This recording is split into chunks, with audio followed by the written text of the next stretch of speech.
laging maasahan sa oras ng pangangailangan. Laging andyan, parang cellphone, 24/7. Ang Kuya Ronnie. Ang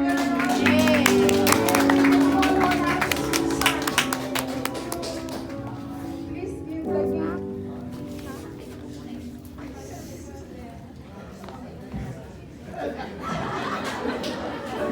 Ang next po natin, if you need someone to talk to, just turn out to him. Hindi ka mag-board, very willing to listen and give a piece of advice.